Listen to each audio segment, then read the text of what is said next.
Good afternoon, everybody. Welcome to a special Memorial Day space show program. We don't normally do space show programs on federal holidays, but because of the recent StarShip test on Friday, was mid-afternoon for me here in Pacific time, I thought it would be appropriate to have a program that talks about what happened on the StarShip test. The internet is inundated with everybody making sure that they're the expert in telling us what happened on it. More experts than there are engines that fired or went out. But should be a great discussion.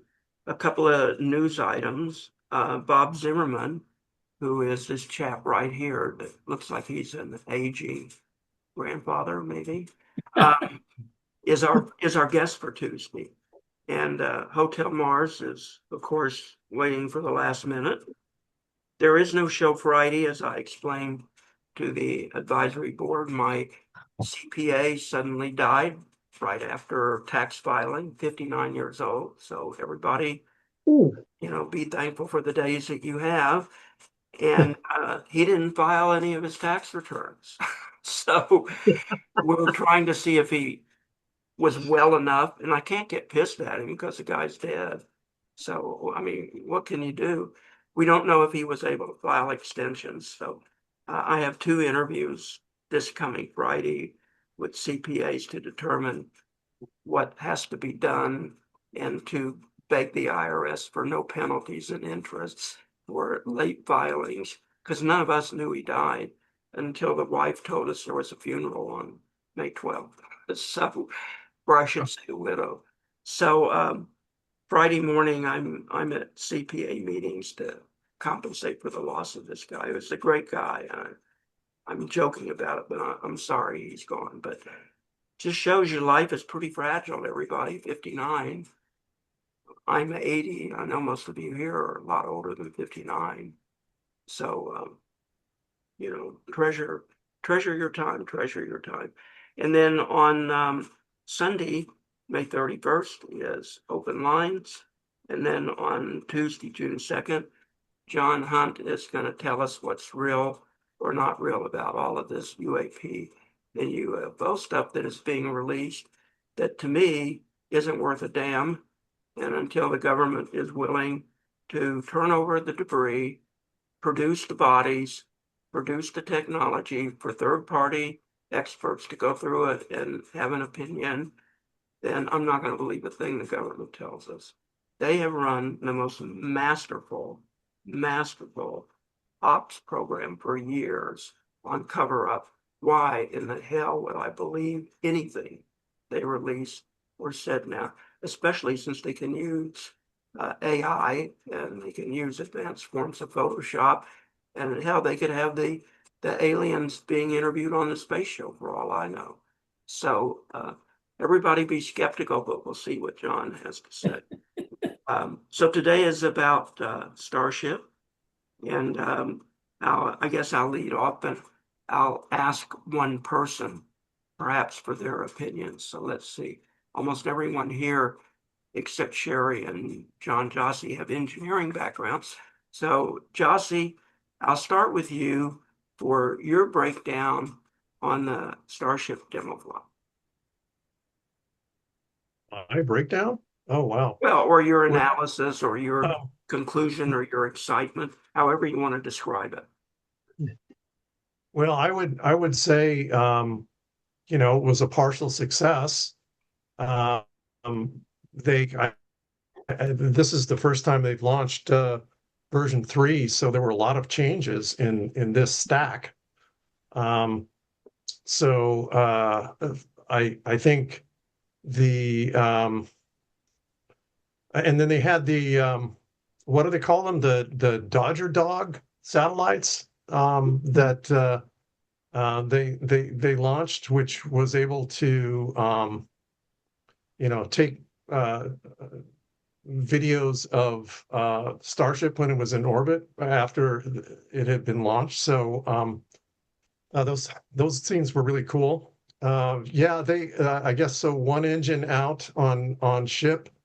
and I'm hearing on X that it's because Raptors were so powerful that they really may have done some damage to the booster when it uh, separated and caused it to deviate from its course. And then they had some engine outs. I think it was sloshing around of fuel is what they said happened because it was accelerated in a direction they did not intend because of those powerful Raptors. And then so they lost the booster. It could not boost back because they lost control. So, that's a failure, but they learned a lot. I always look at these things as successes as opposed to failures, just because they're iterating and they're improving their design. And it was a beautiful controlled landing in the Indian Ocean. And so I was excited. I thought it was very, very exciting. I will say, as one of the only I don't know if I can add anything more. I will say, as one of the only non-engineers on this program, that their cameras are spectacular, and the views of Earth and the ocean and the cloud cover and the tornado and stuff were really spectacular. I think they were better than I think on any rocket launch I've ever seen. Their cameras and their photography. So they were doing it through Starlink, as I understand it, from what the announcers were saying, and they were running it through in special ways for Starlink. And man, those photographies, that was worth the launch as far as I'm concerned for anything. By the way, I'm trying to switch to Starlink here, but my homeowners association and my landlord do not allow antennas because it will ruin the integrity view of the neighborhood. So we're in a discussion about that, except probably a third of the houses have satellite TV antennas. So you go figure that one out. Sherry, you have a comment?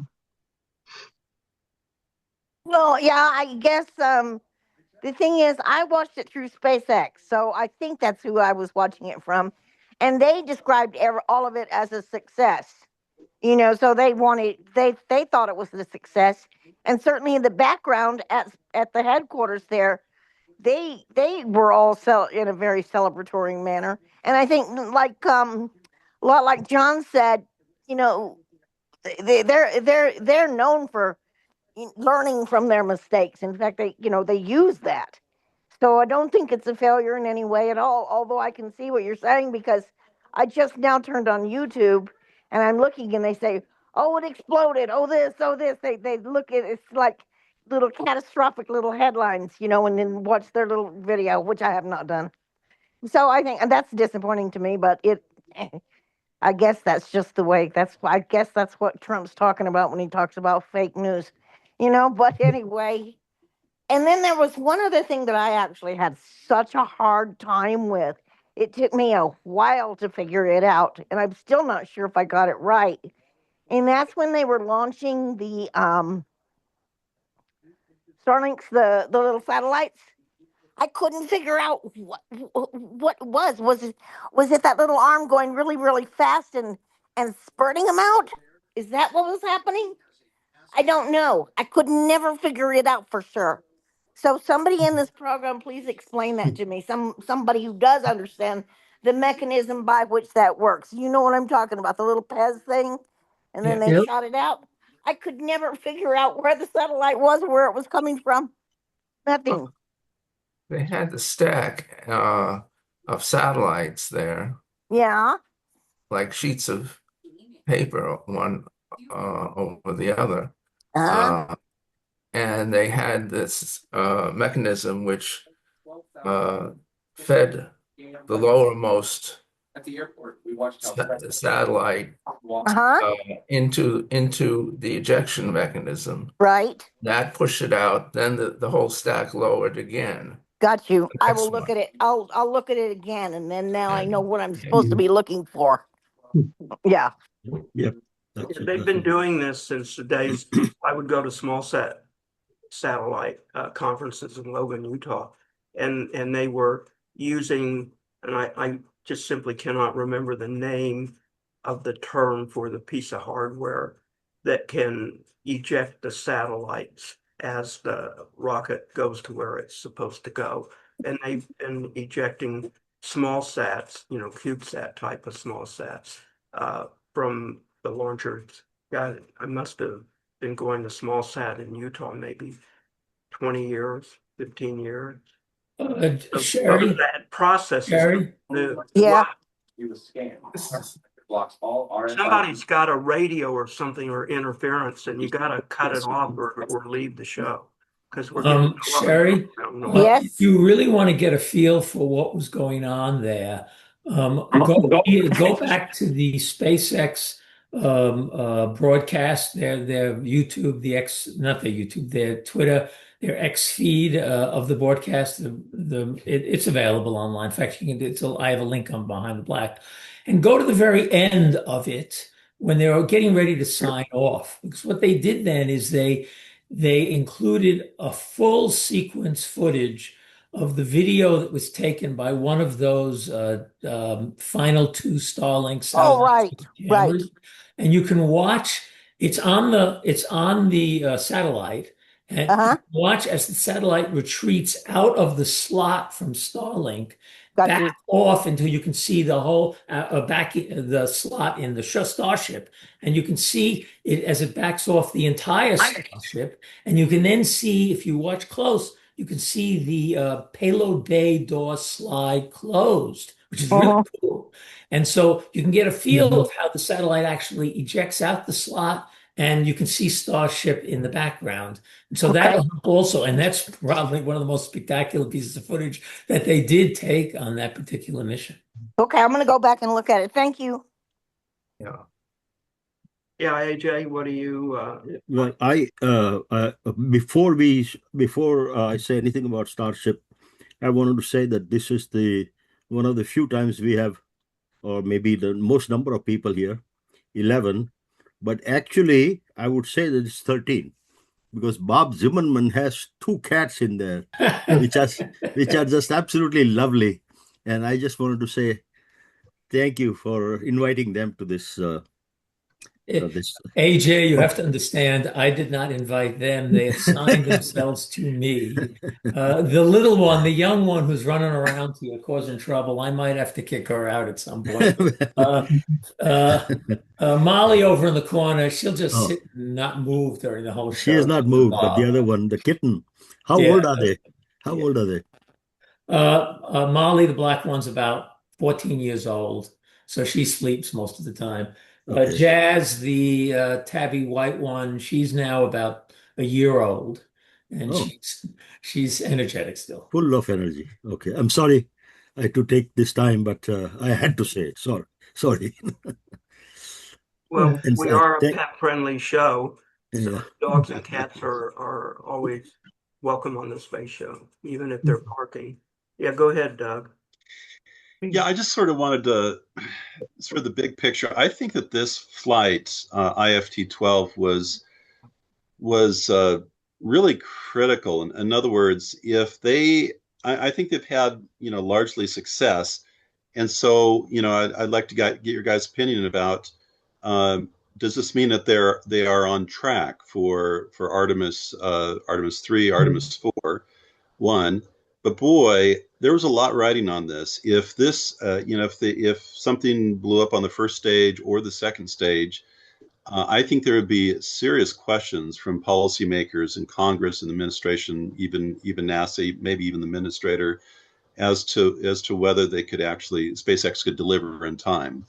And so there was a lot riding on this. And I don't know. I mean, the gap in time from flight 11 to flight 12, it was something like 6 months. And I think they were working really hard to make sure that this one went well. Yeah. I was hoping to hear more engineering stuff here from others, but this is a policy thing, and I'll talk a little bit on this, Doug. I don't think any of these flights, any of the 12 flights have been, quote, critical because failure, there is no failure, as others have already mentioned. These are engineering tests as part of a development program. And so things are going to go wrong. They expect it and they almost don't mind if something goes wrong as they learn how to develop. That's SpaceX's philosophy. It's the old American engineering philosophy.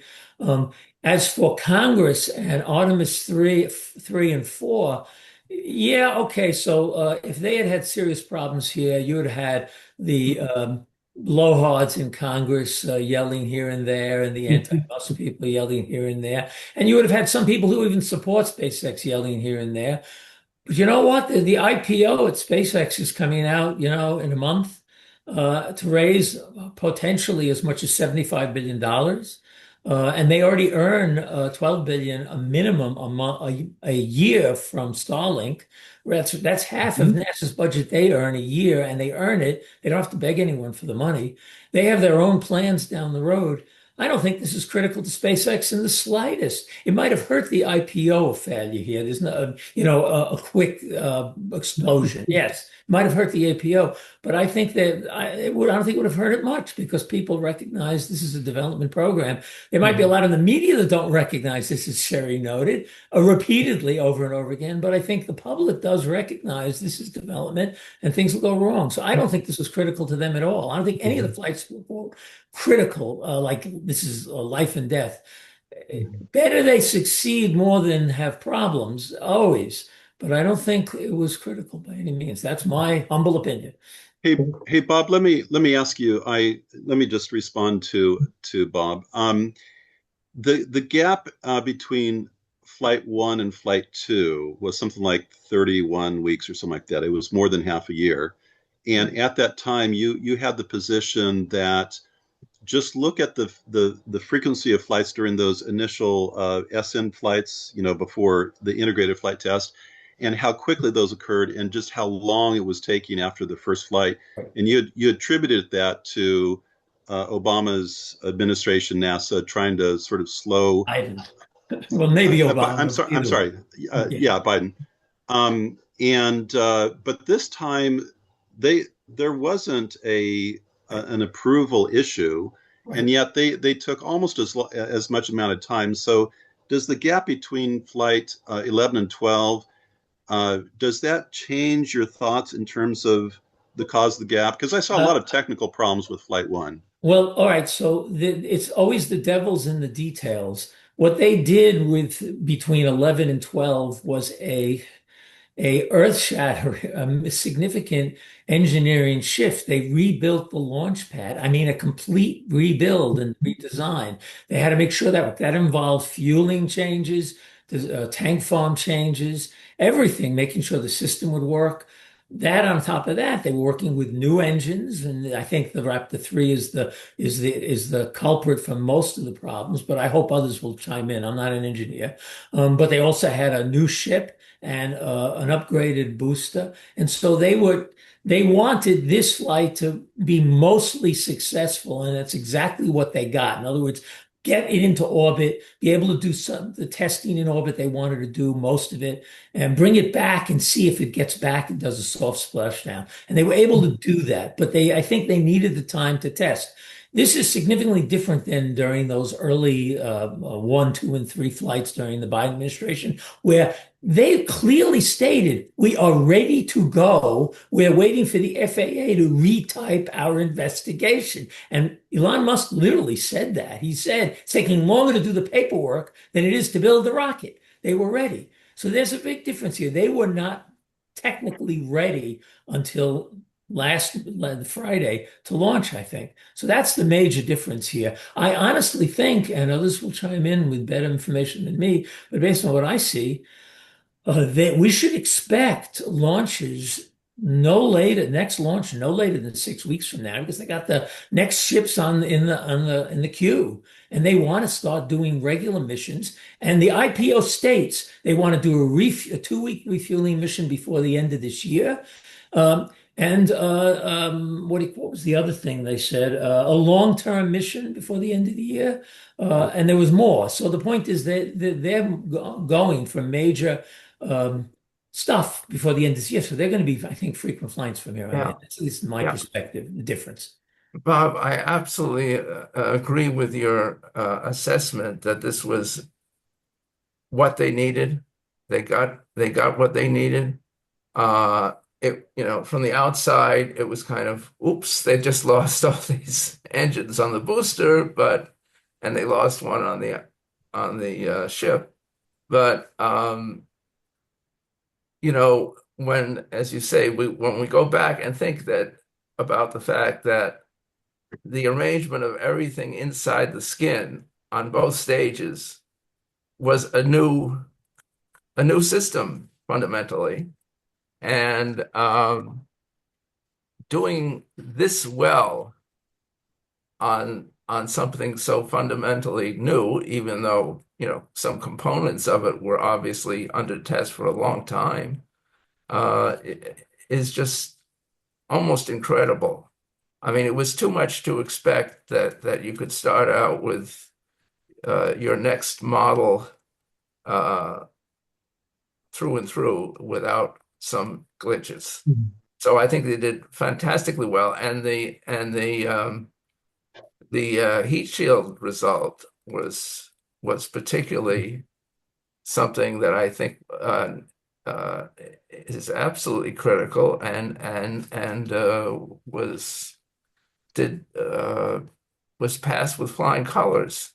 As far as I could tell, there was some I wasn't clear as to whether there was actual erosion of the tiles. I did not see that. The streaking that I saw, I thought perhaps was due to filler between tiles. I don't know, but there was a little of that just before it plopped into the ocean, but not as much. Certainly nothing like what happened during the times when they intentionally kept tiles off, or they were testing what happens when you have a hole in the propellant tank. So overall, I'm very pleased. Whether they can make the schedule, I think they're going to make an incredible effort, and I think they're going to. Like I said, I'm very happy with So, what. I mean, I gotta jump in here and sort of say, like, you're saying Starship is great. How if SLS had taken 12 tries and hadn't reached orbit, how would you feel about SLS at this point? The difference is that they didn't produce SLS on an assembly line that I mean, the per vehicle cost of, I mean, it's just Not comparable. it's Yeah. not comparable. Really, it's an apples and oranges Yeah. kind of thing.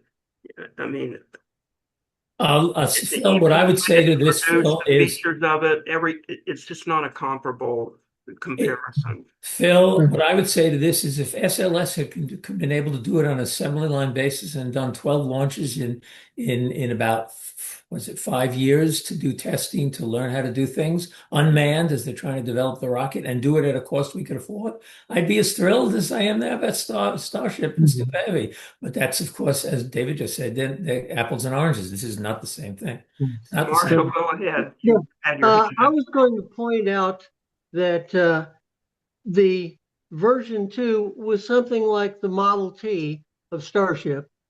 And what's happened with version 3 is you've switched over to the World War II Jeep.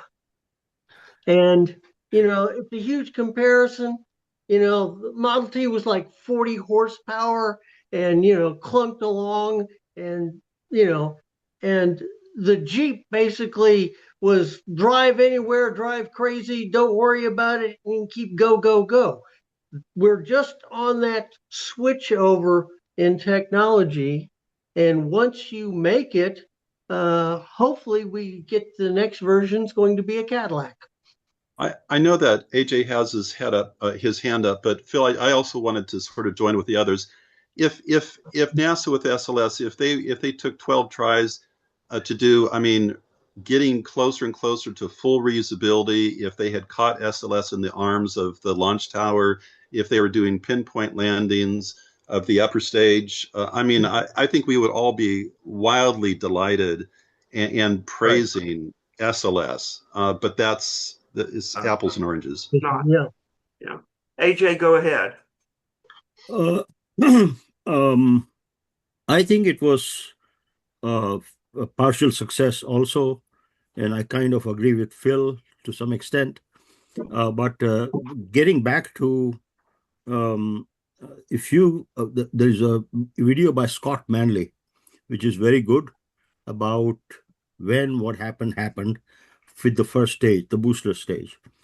And the booster stage really had the problem. So at 1 minute 43, one of the booster engine fails. Not a big deal at all. But at 2:24, booster stage engine start shutting down for obviously hot staging, all except 5 in the middle. But at 2:33, strange things start to happen. Engine start for a second and shut down. Booster direction was wrong, and the engines needed for boost back and soft landing did not work. Splashdown was at what, 1400 kilometers per hour, if I heard that correctly.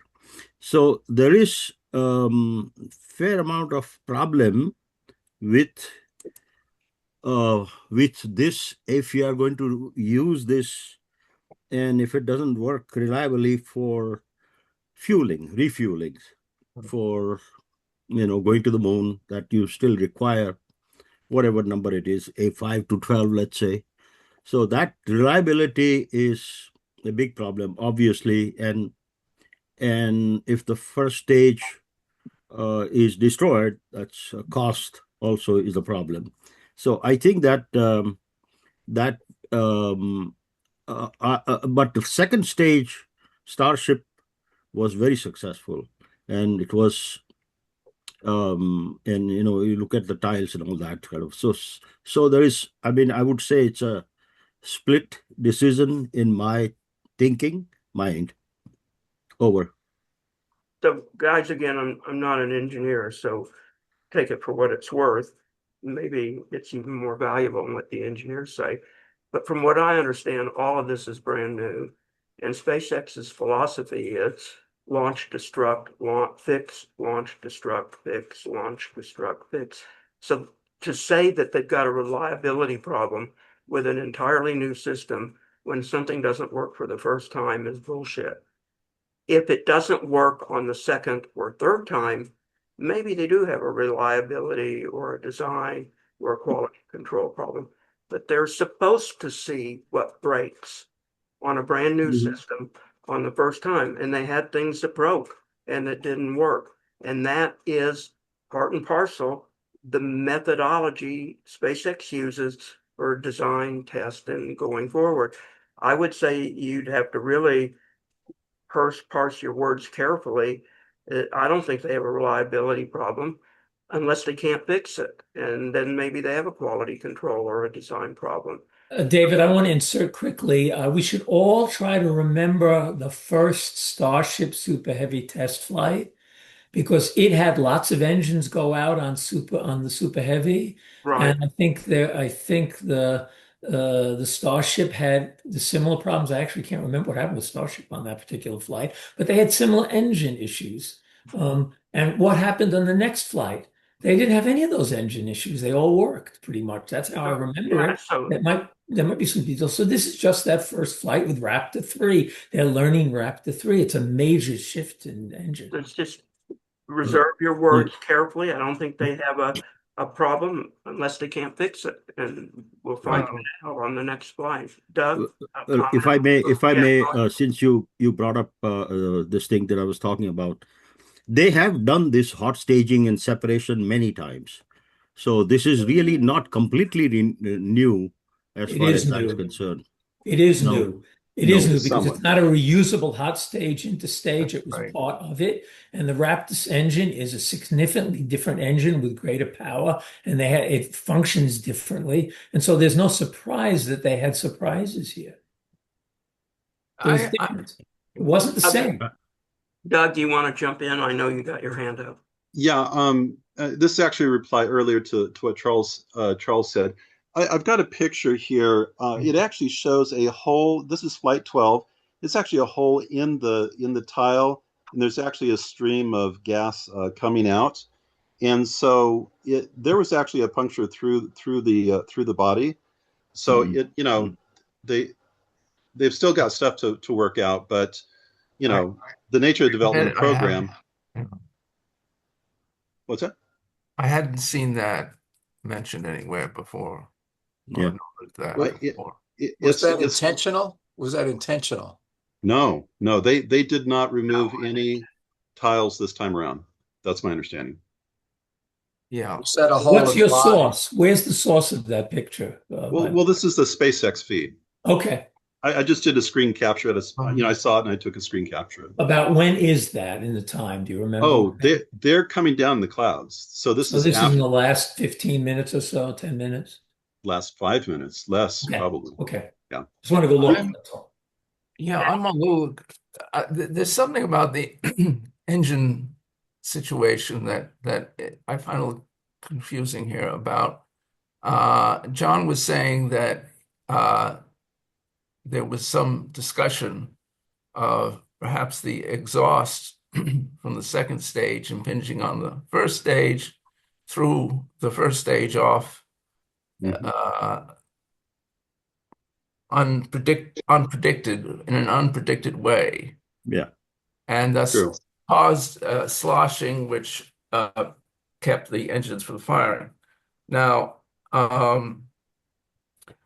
there was also this video, and I don't know that which several of them out there, which I don't know what stage of the flight it was exactly, but of the booster, which supposedly showed one engine blowing and taking out a whole bunch of others. And I'm beginning to wonder now whether that, how accurate that was, or wasn't it? I mean, did it go out? Did did that happen just after the separation? One engine went off just before the separation, actually. Well, went off as opposed to blowing up. Blowing up. No, it blew up. One engine It did blew blow up. up. So it was before it was the one, it happened just after the separation. That's what I. No, before That's the what separation. One engine blew up before the separation. Oh, before the separation. Yeah, 3, 4, 5 seconds before the separation. Okay. And then the Okay. other engine shut down probably because of the sloshing argument that John was making. Yeah. Because the direction was not quite correct because Okay. of the hot staging, which I really don't like anyway, but that's a different matter. I think that really you need a disciplined approach to looking at progress here. Look at when they started, look at when they have to get all their goals. They got to score 10 out of 10 on Starship, which means they've got to get it into orbit. They've got to drop off, not just a low orbit, like an orbit where the fueling depot is. They got to drop off the fuel, 100 tons of fuel. They got to get it come back, and they got to be able to reuse it again in a few days. That's the goal. And that goal has to be achieved within a couple of years, right? If they're going to make it to the moon. And they started, I don't know, 5 years ago launching these rockets. I forget how many years back it was, but they're maybe like a third of the way to the goal after using 5/7 of the time. This is not a good situation. This is a situation where you say, this is enough. We've got to stop with this program and say it's not on track and really rethink how we're going to get to the moon on time. Because we're not going to get to the moon on time the way it's going. Well, redoing it isn't going to get us on the moon any quicker. Dumping this. I would say also, Phil, that you're right. They're not going to meet that time scale. I've been saying all along that neither Artemis 4, 3, 4, 5, whichever one is going to land on the moon, I've been saying that's not going to happen until 2030. I've been saying that for 5 years now. And I doubt seriously, even with SpaceX doing everything right, in the next 2 years, launching monthly with test flights is going to get them to the schedule that Red Isaacman is proposing. I agree with you in that. But to just simply say, okay, because then they're behind schedule now, let's dump it and start over, I think is actually, Well, it makes I no don't know, but sense at all. You're not going to get That's any right. faster. You're going to go way behind. You're going to lose ground. And of no, course, once I again, absolutely like. SpaceX isn't going to get dumped. SpaceX is going to proceed on its own, whether the government Yeah, wants to be part of that or not. Look, yeah, that's fine. SpaceX can do whatever it wants, but as far as Artemis goes, the government should not be in any way counting on SpaceX to make it on time, and they should be 100% focusing all yeah, their but effort on something that will work. I would Such agree. as, Doug, do you want to talk? Yeah, I mean, Blue Origin. I do support Sean Duffy's decision to open up the contract and get more competition. With Blue Moon, Blue Origin's lander. I think that was actually probably a prudent thing to do, and I think that goes along, Phil, with what you're saying. Let them both compete. In fact, quite honestly, I think Artemis 3 now, docking with Orion up in low Earth orbit, and docking with, Starship HLS and or Blue Moon, doing that, I think is pretty great because it just intensifies the competition between those two and it really focuses their attention. I think that's great. What I would say, Phil, is I think to say Starship is only a third way of achieving its goals from a time standpoint is probably not correct. Because I believe, and I'm basing this belief upon my interview of the leading published engineer for propellant depots, Bernard Cutter. He was with ULA before he died. I interviewed him and I asked him, launching to orbit. In fact, let me just insert this in. Multiple times, Starship has been 8% of the way to orbit. Can you guys hear me? I froze up. Yeah, Yeah. no, we Oh, you're can. here. You're still there. yeah. Doug, you're still there, but you are Now you're frozen. frozen. Now you're frozen. now he's frozen, yes. All right, someone too else bad. want to step in while we wait to see if he can talk aloud? Dallas, we haven't heard from you. No, I'm just listening. But from my point of view, if we start from the top, the mission was successful. They got shipped on a suborbital trajectory. They expelled all of the dummy satellites they wanted to, and they came down and landed it on the water. The mission was successful. And if you carried that forward into a future mission, that would be okay. What they didn't achieve some objectives. They didn't achieve the relight of one of the Raptors in orbit. They decided not to do that. They had an engine out on the way up. Great, they've got resiliency. They can make orbit with engines out on the Starship, the big one. They had an engine out on the booster on the way up. Great, they've got resilience. The booster didn't do its thing, but the mission is already on its way. So the booster effects doesn't affect the mission. When they said they were trying a new separation maneuver with the booster. So they had some off-engine thrusting to make it flip faster. That's all I know. I didn't see an engine explode. I don't know if anybody saw one explode. I don't know. It wasn't on. I was watching the SpaceX feed. But they will go find out what happened. I believe they will fix it.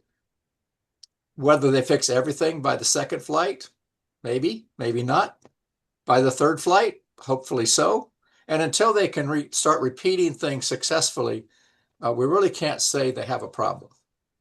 Well, I'm going to look at it from an engineering perspective.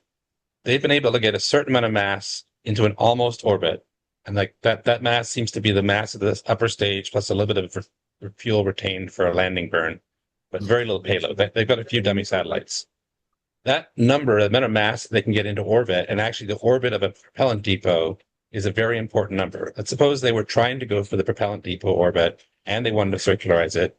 They might be able to get like 120 tons or something at orbit if you do the engineering math on that, or the orbital mechanics math.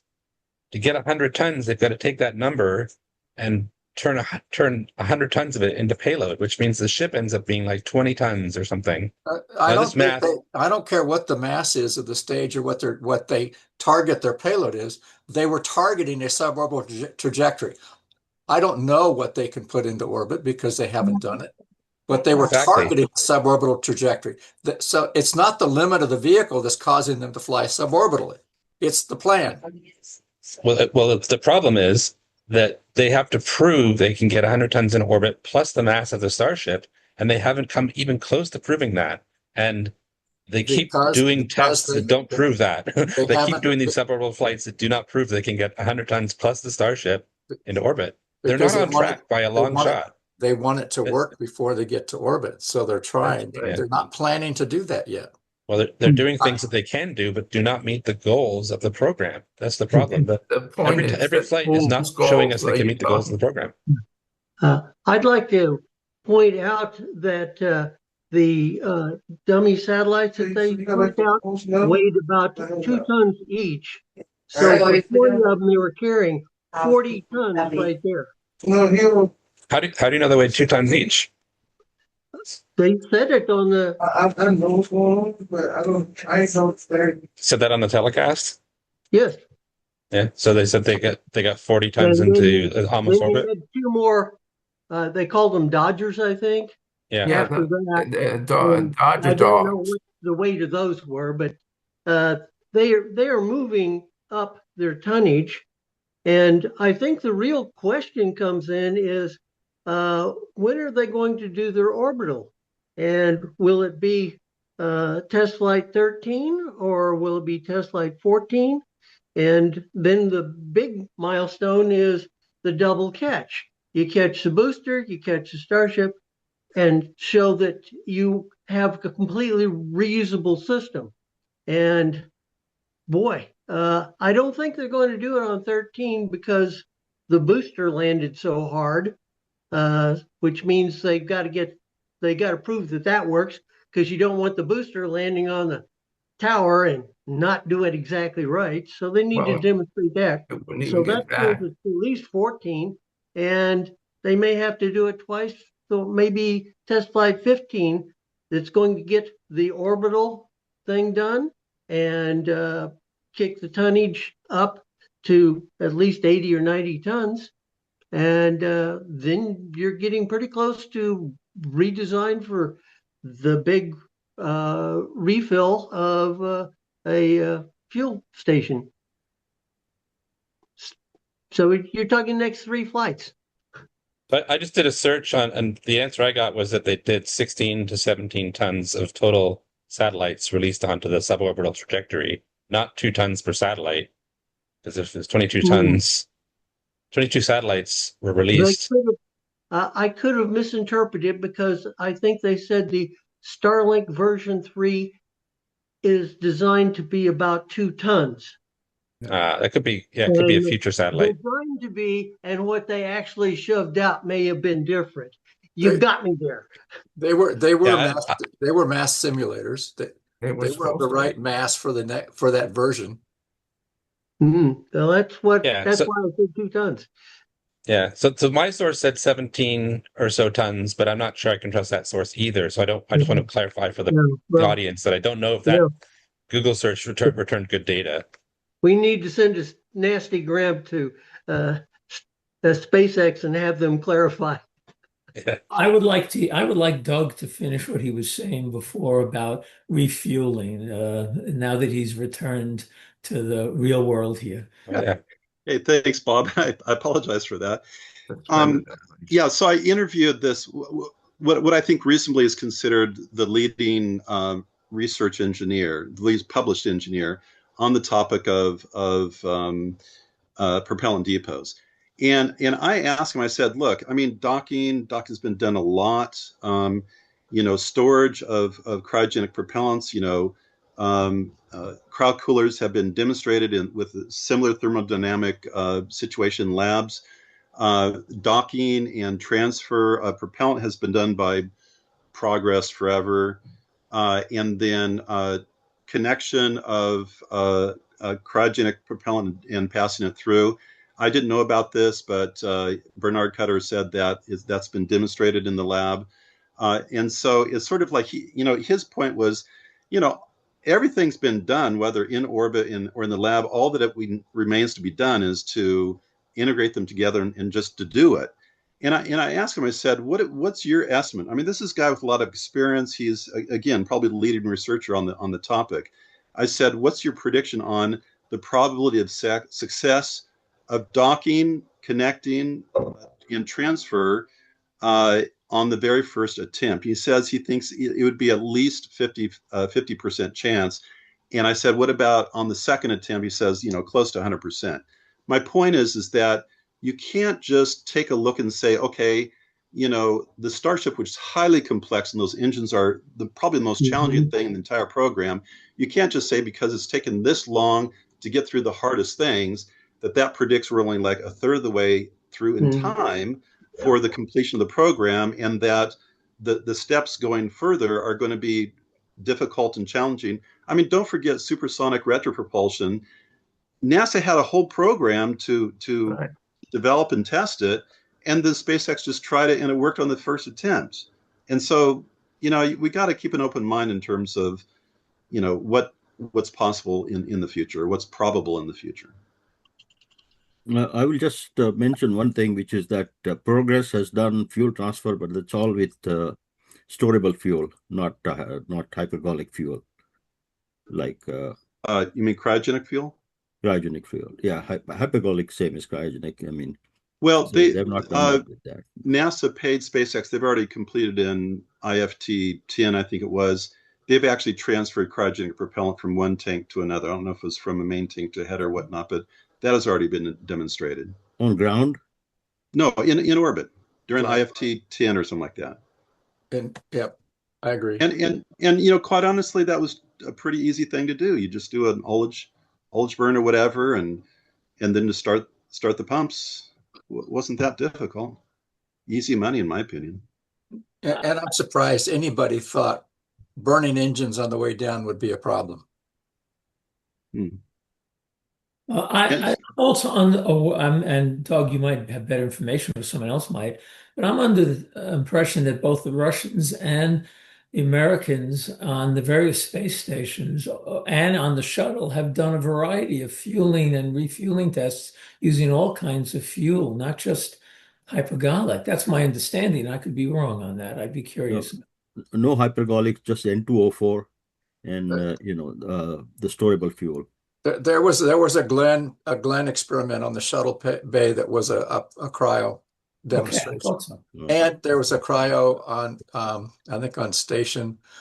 Space is about to do a demo. They've got a tipping point for a flight or a flight demonstration coming up. SpaceX has done it. Ed is going to do it. It's engineering. We proposed, when I was with Boeing, we're on the study to fly a cryopropellant storage and transfer demonstration mission. We proposed it. So did 4 other companies. NASA said, we're going to take it in-house. The price quadrupled, quintupled, and it never happened. And that was in 2008. Oh. How did you control boil off, Dallas? We had a cryo cooler on board. In our solution, we had a cryo cooler on board from Criari. And multiple companies, including Blue Origin, have demonstrated zero boil off in the lab and under. Yeah, I mean, I think people are making too big. It's like, oh man, there's just so much that SpaceX has to demonstrate, and it's like, look at each issue point by point and say, how difficult are these things really? Yeah. So first of all, current stages like the Delta IV Heavy, the Centaur upper stage, are not designed for long-term missions, so they don't have any insulation in the tanks. Right. We had vapor-cooled skins where we vented vapor around the vehicle in the MLI to keep the heat from getting in. We had a cryo cooler on board. We had passive demonstrations. Even without the cryo cooler, we thought we could stay on orbit for 9 months and not lose everything. this ISS experiment, others that you're talking about, is for small amount of propellant, right? Of Is that course, correct? of course. Yeah. But And if you can here do it we are for talking about small, yeah. if you can do it for small, you can do it for bigger because the area versus volume is so much different. You can reason from first principles. I mean, Yeah. yeah. We are I going think to I 1,000 think tons. Doug's point here is really the best of all. That it isn't a straight line up in development. Tendency is it's slow and difficult at the beginning, but then things accelerate as you start to fix problems and things start to clean up, and you don't have to worry about things. That's actually was the situation with version 2 in Starship and Super Heavy. They very quickly reused Super Heavy. They Right. reused it. That was very quickly done. As did And then that's of Blue course Origin. They what's that again? reused their Blue Origin reused their second booster for their third flight. That's right. But the upper stage didn't follow the trajectory. The upper stage worked and then it stopped working. And Granted. But I mean, there's going to be hiccups, but eventually you work out all the bugs. I mean, I'll use Dragon Uh, Man as a better example, or Falcon 9, that once they started to clean up the problems went away and they had fewer and fewer problems, started to launch much more aggressively and more frequently. I'm very confident that before this year's out, we're going to see at least 3 to 5 more test launches this year because they need to do them and they've prepped to do them. They've made it pretty clear they're prepped to do it. They want to actually launch real Starlink satellites in orbit this year Yeah. in the IPO. They state that. I So think that number is low in terms of flights by I'm the being end of the year. conservative. Yeah. So I think we're focusing on the wrong figures of merit here. I mean, we're talking about like refueling. I don't think that's hard. Refueling in orbit. What's the figure of merit, which is hard and has to be followed, rigorously, is what percentage of the mass that's on the pad gets to the orbit where the fuel depot is going to be, and what percentage of that mass is fuel that's going to go into the fuel depot. And those are the numbers that we need to be tracking, not whether or not they can transfer the fuel and things like that. But when it's in the fully reusable configuration, what are those two numbers? Because that's the number that's not going to accelerate. That's the one that's going to asymptote towards something that even when they get everything right, it might not be enough to support the HLS missions or any practical use of Starship. Well, they haven't tried. So I mean, it's not exponential. It's not it's not asymptotic. If you haven't tried, it's like Boolean. It's just like either you try to launch maximum payload to orbit, or you don't, or you haven't. And right now they're not at the point where they're not really trying to do that. So I would say let's just take a deep breath and let's just go ahead and see after 1 or 2 more integrated flight tests. I think then they will be getting to the point where they are going to be launching this target. I don't know if it's going to be a full Dallas. Do you think they're going to launch a full depot, or initially just a target that doesn't do zero boil off and doesn't have all the insulation? I think it'd probably just be 2 different vehicles that they transfer between them. But if I were SpaceX, I would have a depot up there eventually to accumulate the propellant before I launched and was ready to go to the moon. Right. And I would never leave low Earth orbit without a full propellant tanks, independent of the payload I was carrying, because I need that propellant at the moon. So I'm willing to wait and see what happens. They will be successful at some point. Yeah. And version they will have a tanker vehicle for propellant to orbit. They won't have the Starship they're flying with a huge payload bay, because they will fill it up to get the 100 tons into orbit or whatever they can to minimize the number of flights. Remember, version 3 Starship is 1,600 tons of propellant, not 12. It's 30% bigger than version 2. Right. 33.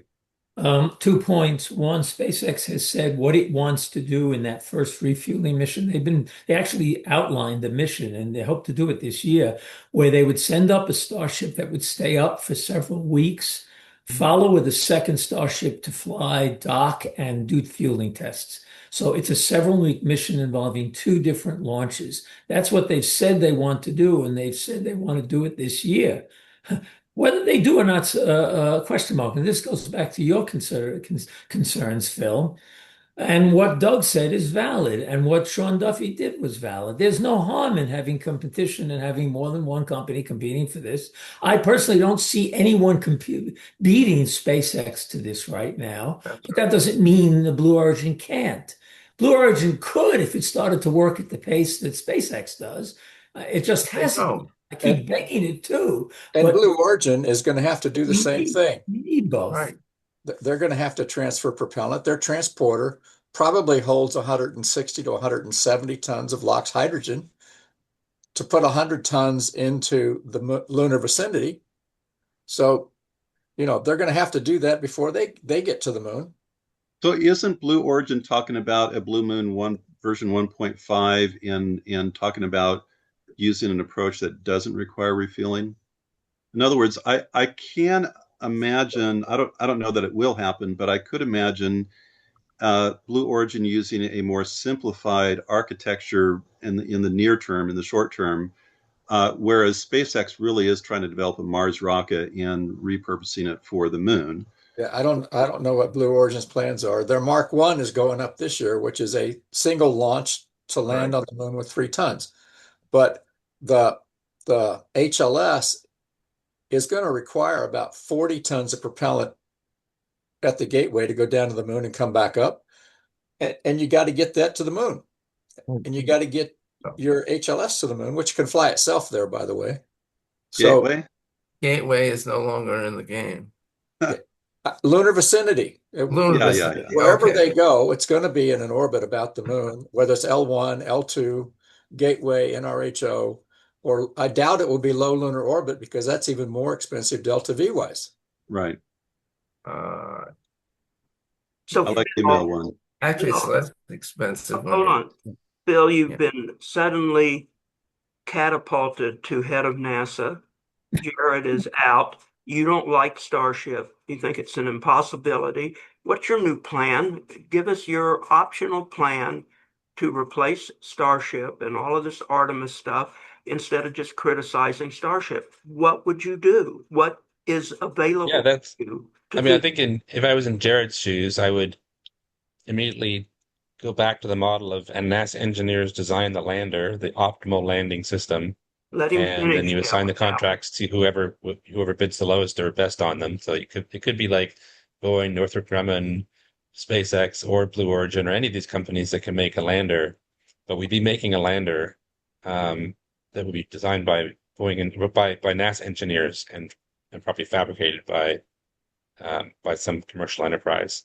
I think that's what I'd probably do. And what would you do for the rockets? What's your launch vehicle? I'd just try to get the price down on SLS. Like I would say, like you can, do 2 or 3 SLS launches, and you just got to get the manufacturing. You got to get that into mass production, which is what Jared's already doing. That's a very well designed rocket. It's been proven and tested. It's just too expensive to mass produce. They just need to get the cost of that down. I would consider something like if you can't get the cost down on the RS-25 engines, then maybe go to SpaceX and see if their Raptors could replace those RS-25s. But unfortunately, it's the wrong kind of engine. It's a methyl-ox engine, so you'd have to find maybe SpaceX can make the RS-25s with hydrolox engine cheaper or something like that. Like you'd use CEO tactics to get your prices down. That's what Jared should be good at. And this is going to happen by our timelines. The way I look at it, Starship is not going to happen by the timeline, so you have to work hard towards something that will happen. I really hope it's possible to make a lander fast and on a tight schedule, and you're probably going to spend a lot of money to do it. But I wouldn't spend any more money on Starship unless somebody could prove to me that there's math there that says this could actually get 100 tons to orbit and land safely and be reusable as they promise. And none of that stuff makes sense right now. I just don't believe that's going to happen. Ever. Should point out that NASA spent no money on Starship Super Heavy, pretty much. They have a contract for the lunar lander, Most of that has already been distributed, but it's not very much relative to the whole cost of the program. So from NASA's perspective and the government's perspective and the taxpayers' perspective, none of this is costing a lot of money right now for us. It's been privately funded. Secondly, never mind, never mind. But is it how much is it? Is it $5 billion they've spent so far on SpaceX's Starship SpaceX program? raised $12 billion of private investment capital over the last few years. That initially was financing to get Starlink started. Most of it's now shifted to finance Starship Super Heavy. Their IPO outlines is very detailed, but it was pretty much obvious before then. I've been posting about this. They earn right now, they got 10 million plus subscribers to Starlink. I'm included in that. And that brings in 1 billion plus a month. That's 12 billion a year with no ceiling in sight. And so they're already making half of NASA's budget per year in revenue, and they are much more effective in using their dollars than NASA is. So that 12 billion is probably worth 50 billion to NASA easily. They can work much more effectively. Now that's those two numbers. Let's talk about the IPO. They're expecting the IPO to bring in 75 billion. It could be less than that. It doesn't matter. It's going to be a very significant amount of funds, which is going to go to SpaceX to do what it wants to do. And part of what it wants to do, obviously for NASA, because NASA's a customer, is build HLS, the lander. Whether it gets it on time, I think you're right. Your concerns about time are valid, but I always thought that's the case. There is no alternatives that are going to be any faster. That doesn't mean we shouldn't look for alternatives, but there are no alternatives that are going to be faster. But SpaceX has got more than enough money to continue its operation, and it's very cognizant of its customers, including NASA. It works very hard to make its customers happy. And so it's going to try very hard, I think, to get the lunar lander going. You could be right, Phil, that it's going to be delayed. But once again, I don't see any other options. Any of the suggestions you've made are going to take far longer. Yeah. We wouldn't be landing on any of the options you just described until 2040 at the earliest, based on Why do you say that? Why is it many so hard? years of watching NASA not get things done through the big companies like Boeing. I would say Phil's idea is the same as, or almost the same as what previous NASA administrator Mike Griffin had proposed, which is to use two SLS and a lander to be able to do this faster than that. Now, if I was in similar shoes or something like that, I would probably think of New Glenn more, and 1.5 version of that. New Glenn 1, Mark 1 is about 18, 19 ton. Mark 2 is about 45 ton. If they can come up with something which is 30 ton, something like that, 1.5, 30 ton or something, that would be much faster than I think Starship would be able to do. So if I was in that situation, I would do the human side or concentrate on the human side using the 1.5 with two people. And for cargo, which I think is very, very crucial, I would concentrate on Falcon Heavy, as I've said before. Phil, to give you a specific answer in terms of how much is being paid to SpaceX, the initial Artemis 3 award, 2.89 billion, so like 2.9 billion, and then the Artemis 4 extension is 1.15 billion, so a total of 4.04 billion. And obviously that is, for a fully reusable super heavy lift vehicle that lands on the moon, 4.04 billion is dirt cheap, frankly. Now, what's quite interesting is the reason why SpaceX was able to bid so low was because they themselves, to go to Bob's point, they themselves are paying with their own money for the development of Starship, and it's only the modification of the upper stage to be able to land on the moon. They priced it, how much would it take to do the modifications to the upper stage, and that's where they came in with this $2.89 billion that they submitted.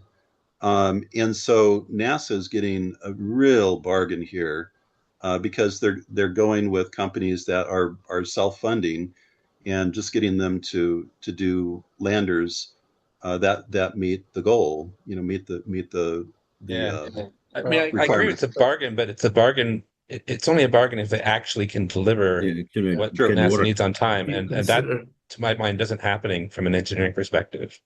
Well, That's I right. would Yeah. I would go back to Constellation program where NASA did design the SLS Constellation 5 and the lander. They called it Aurora, I believe, or Artemis, but it was parallel tanks.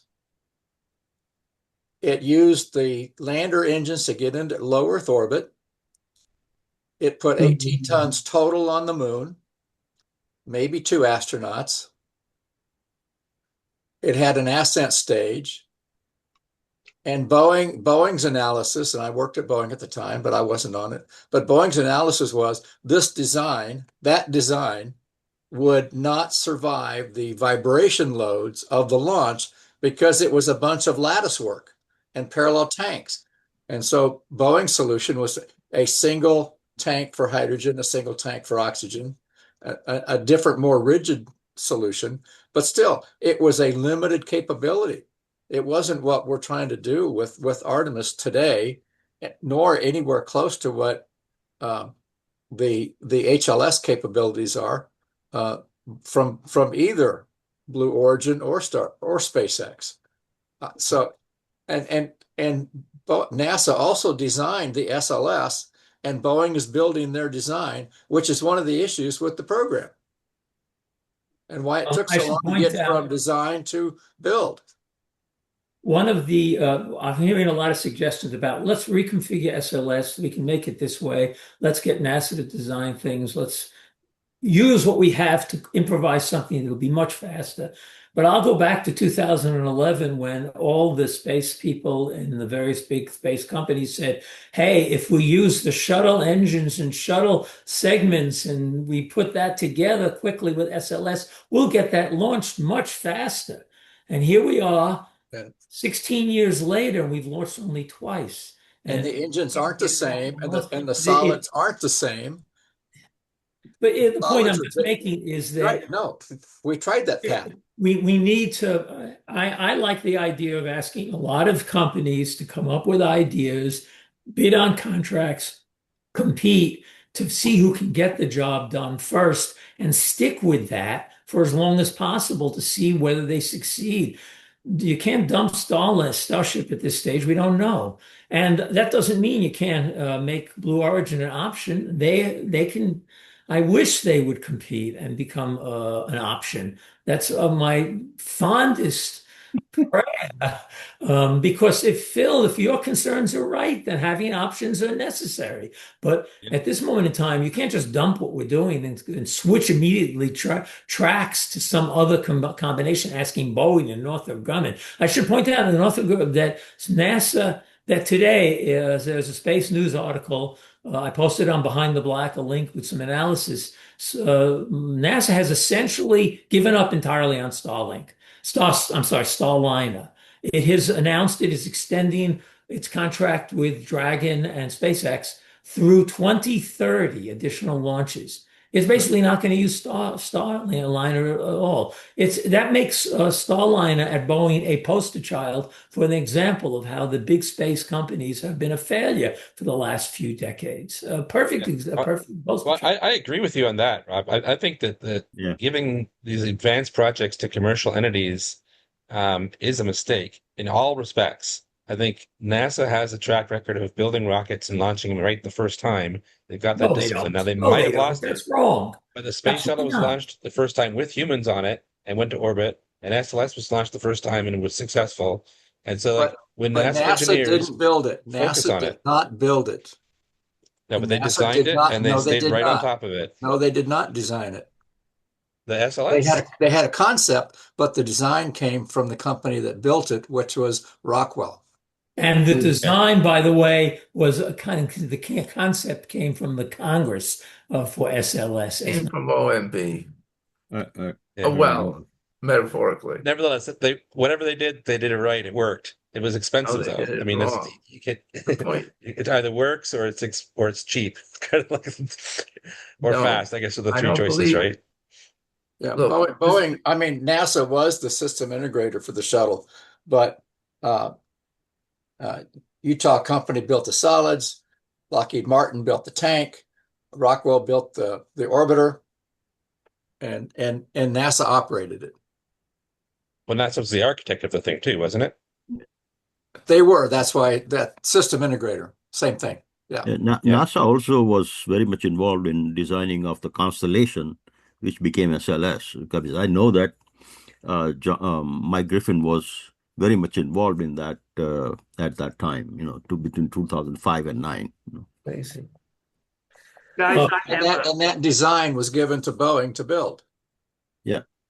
I want to ask you something differently because I forget who mentioned it a few minutes ago, but we did a space show.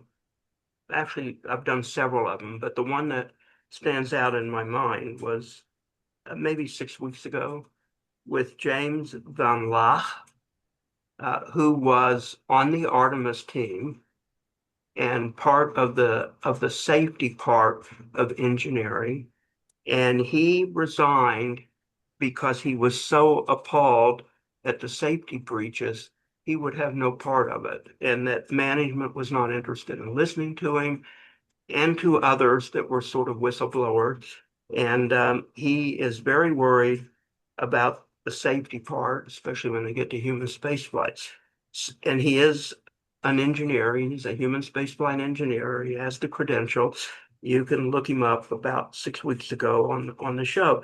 And his comments were, and I think AJ may have remembered the show. I think he was listening. Maybe Marshall was listening.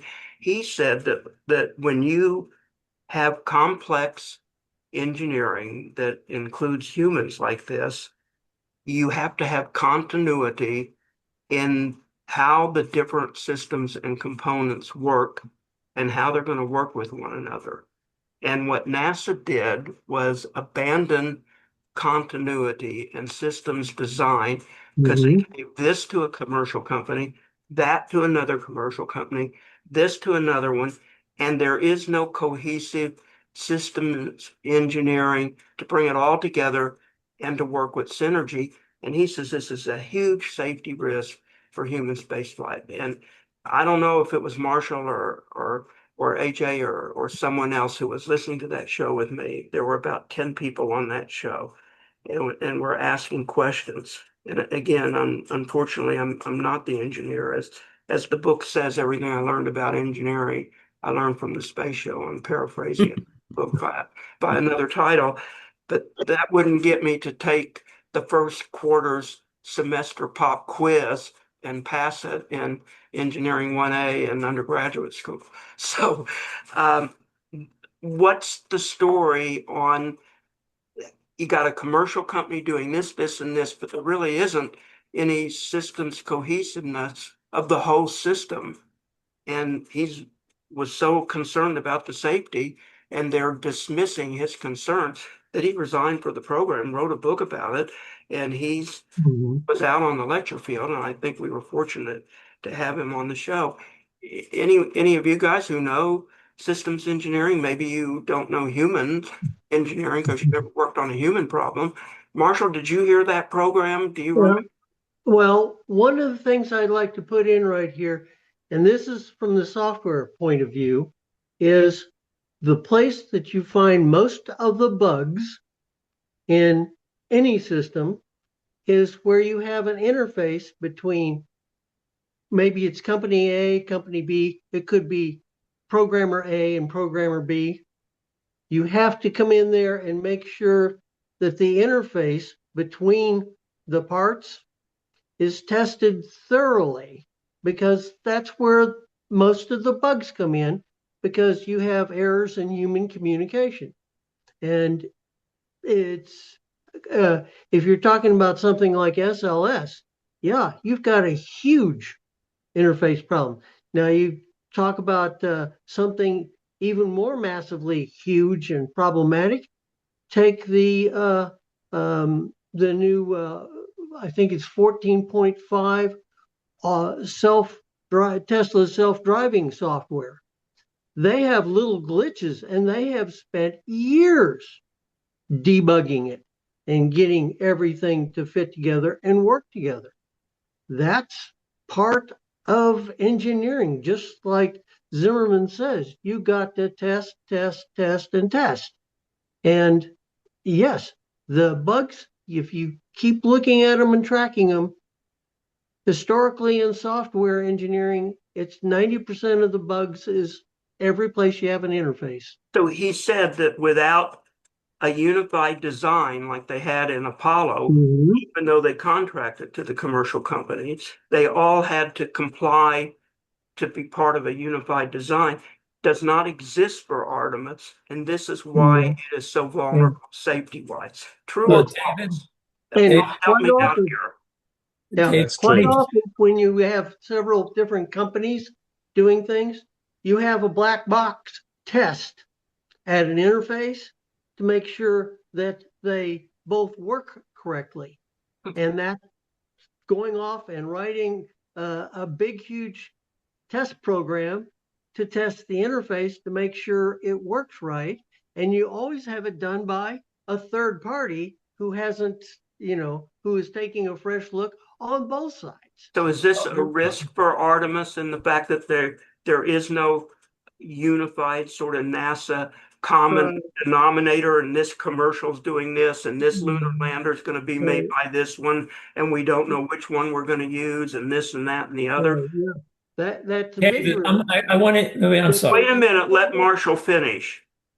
You still have the problem that you can hire people to make sure the interfaces work.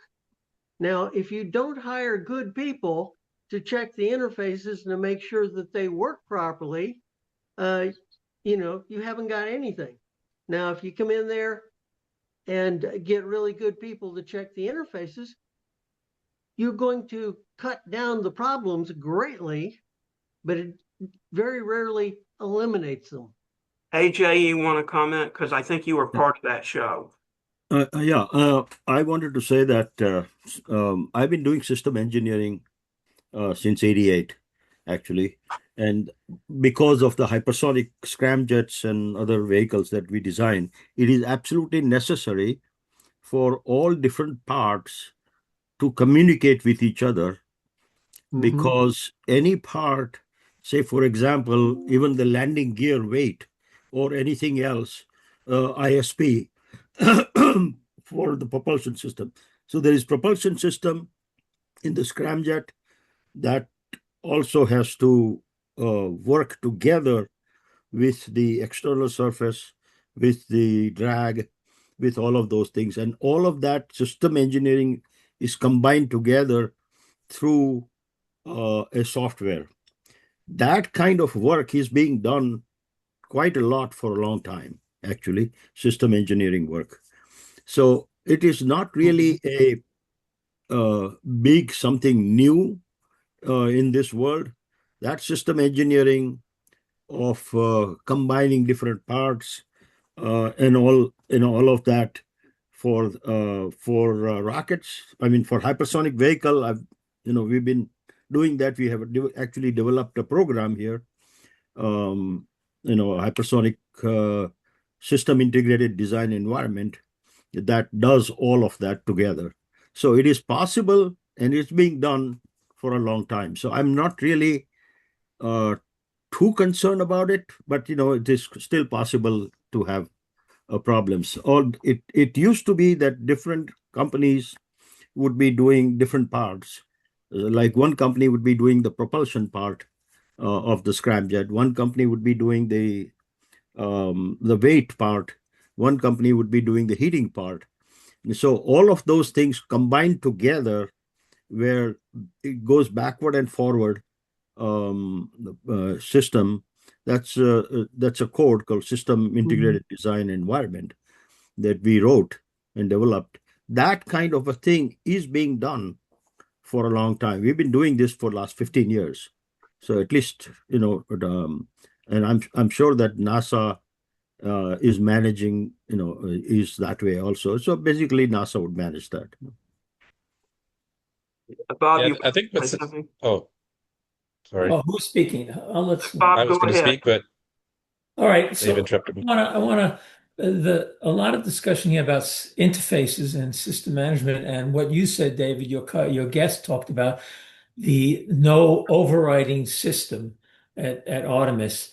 There are two parts to that. The overall system in Apollo was the NASA designed the concept of the mission and then hired specific companies to build the portions of the system NASA Right. conceived. And they worked out a overall architecture for the lunar missions and then knew exactly what they needed in each component. They could hire companies to build it, but they hired the companies to build the units. Like Grumman built the lander, and North American built the capsule, etc.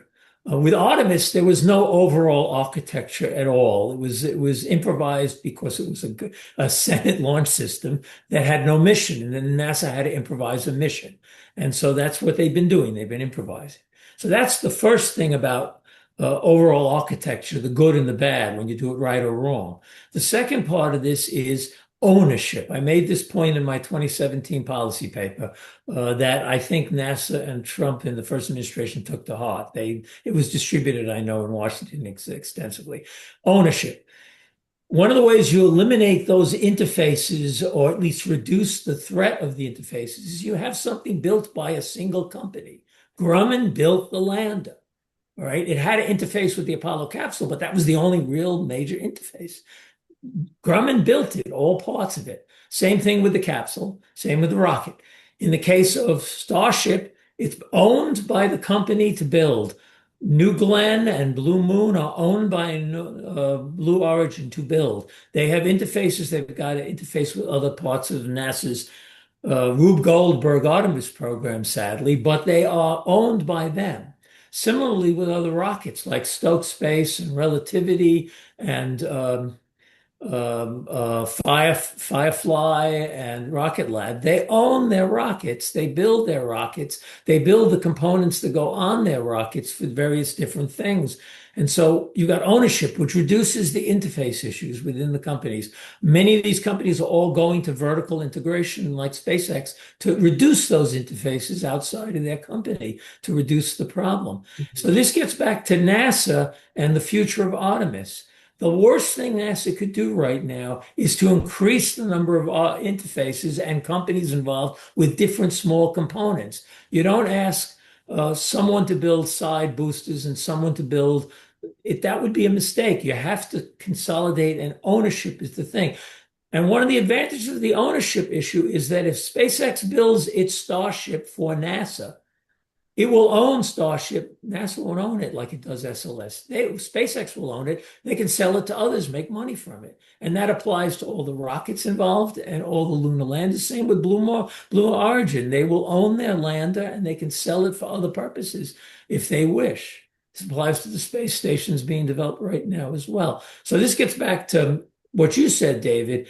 You want to keep things organized in an organized manner. But so how does NASA do that best? And the best way NASA can do it is to build out for its own program a coherent, logical plan, which it hasn't done till now. Maybe Gerard Isaacman's trying to do, but build a coherent plan and then hire companies to build major components of that plan with as few interfaces as possible. And those companies will own what they build to sell to others. That's the solution to this problem. And NASA Gerard Isaacman's trying to solve that problem along those lines. I think he is. David, I think it's not good to say 90% of the problems are related to interfaces, whether organizational interfaces or hardware interfaces. I think that, for example, the two losses during the shuttle program, was that an interface loss? I mean, you could argue that, but honestly, these were known problems that the culture of NASA, the decision makers, that they launched in very cold weather, despite, what the engineers were saying. They knew that, cold insulation was falling off and hitting the wing. That had happened in flights before, and yet they persisted, and et cetera. I think it, to make it all down to the interfaces is where all of the safety issues occur, I think is being way too simplistic. Yeah. I do think that getting experience, and this is what I really love about Starship and also New Glenn, is that there will be non-crewed launches, paying launches to launch, for example, Starlinks, and being able to launch and be able to, reveal some of the, 1 out of 10, 1 out of 100 sort of risk factors that didn't show up until, some number of launches. I think that's the way that you really improve safety is through operations and revealing where the problems are and then going back and fixing those problems. I mean, look at Falcon 9. Goodness. They had some losses early on, but then they apparently revealed them, and goodness, that's been a highly safe vehicle. And you also have the manned Dragon. So his point was that as Bob said, you got a Rube Goldberg plan, and you're asking all these independent contractors to make components that are going to have to work with all these other components, but it's here, there, everywhere on the NASA side.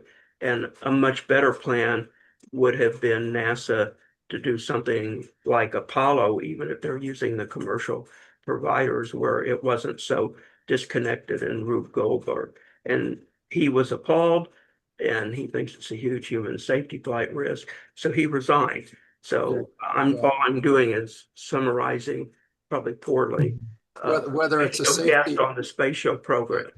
whether it's a safety issue or not, we will never have more than a minimal effort in space if we keep doing things the way we did them on Apollo. Absolutely. We need to open up the way we do things, who does them, how they integrate, and make them commercial, because people buying stuff of their own volition is the only way to make the economy grow. That's right. And That is You guys exactly would have what all SpaceX listened to is the doing show. with Starlink. if the purpose of the program is to get back to the moon by date certain, then, and you're willing to spend an indefinite amount of money to do that, well, then you are going to spend even more than you did on Apollo probably at this point, and you may not do it. And if the purpose of the program is to build a foundation for going back to the moon repeatedly and actually doing something there without breaking the bank of anyone and creating commercial opportunities there, it is then you do a different set of things. And that is, and if the two purposes can overlap, great. I mean, if SpaceX is able to perform the landing with a crew successfully, before China, or after, or with sufficient panache that it overshadows them or whatever. My contention has been for a while that getting there with a system that is capable of being operated almost continually at a reasonable cost is and with far more activity is something we can point to with pride, whereas blowing Apollo style money in a much less in a way that is questionable in terms of its effectiveness is a dead end. David, I think Charles makes a good point. We might be running out of time here, but I just wanted to insert this one little point. There was, in the early Trump administration with Pace and Bridenstine, they laid out two principles: the principle of urgency and the principle of sustainability. And they had this as the goal for the Return to the Moon program. I was worried at that time, and my worries have continued, that these two principles in practice, tend to be in conflict with each other. It's always been said, for the sake of urgency, we have to go with what we have, what we know, what will get us there before China. Okay, and it's always been, this is why we need SLS, this is why we need Orion, because this is the thing that's more developed than any of these other vehicles. So for the sake of urgency, let's go with that. Okay, and man, that's been terribly expensive. It's taken frankly, quite a long amount of time. And then this principle of sustainability, this idea of a permanency on the moon, establishing a permanent base, et cetera. Well, that's always put off for the future. First urgency, and then after we achieve the urgency, then let's go with permanence. And I think, Starship, with its capability, is really designed for permanence, and we're getting to the point to where, I feel as though, you guys might disagree with me, but I don't feel like if China lands crew and they get their flag and they have that moment, yes, it's a little bit of a hit. And mind you, we were there 55 years before. But I think what really matters is who establishes humanity's first permanent foothold off Earth. And boy, with a Starship fleet compared with China's, Long March, what is it, 9 or 10? We will historically blow them out of the water. So I think permanency or sustainability is really the prize that we should be aiming for. Well, I would jump in there and say that the permanency, Starship is not the permanent solution by far. That's the mistake that everybody might be making, is thinking that the Starship approach is somehow better than the SLS approach in any way. Like the idea that it's a larger, more permanent solution is, in my opinion, completely incorrect. It's a less efficient solution than what we've already architected in the past. And if we want to go to a permanent solution, we need to go to something radically different from rockets. Phil, I want to insert here. I'm sorry, Phil. You say that comparing SLS with Starship, but SLS is funded with coerced tax dollars that politicians assign. Starship is being financed by voluntary investment by individuals with an IPO expected soon to bring in billions more from people voluntarily wanting to invest in this company. So what the investment community is demonstrating unequivocally is they do not agree with you in large numbers, that SpaceX is not only building something that will be permanent on the moon, but will be profitable, bring money back to the investors. They're very confident of that. And Starlink proves that point unequivocally. And Starlink is linked to not just Falcon 9, but to Starship itself. And so in this sense, the investment community says, no, you're wrong. But Bob, there's something more fundamental about relying on SLS and Orion for permanence, and that is a bottleneck of 4 seats to the moon per trip every 10 years. Right. Well, that's a design question once again, and but that's all SLS can do. Right, that's right. And once a year at best, no matter what Isaacman says. Every 10 months. At this point, if I might, Bob, to sort of continue from your points, if you look at the numbers that I guess SpaceX is spending on XAI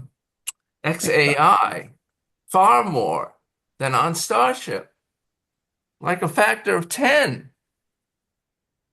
I mean, they have something like 12 billion committed or something last year. I don't know what the period was. It was in the filing somewhere, but someone pulled it out and compared it to Starship. And so, in other words, Starship is practically an appendage to the primary business of the business, in a sense, that of acquiring this enormous rocket, AI capabilities, which he foresees. Now, whether or not that will work out to the extent,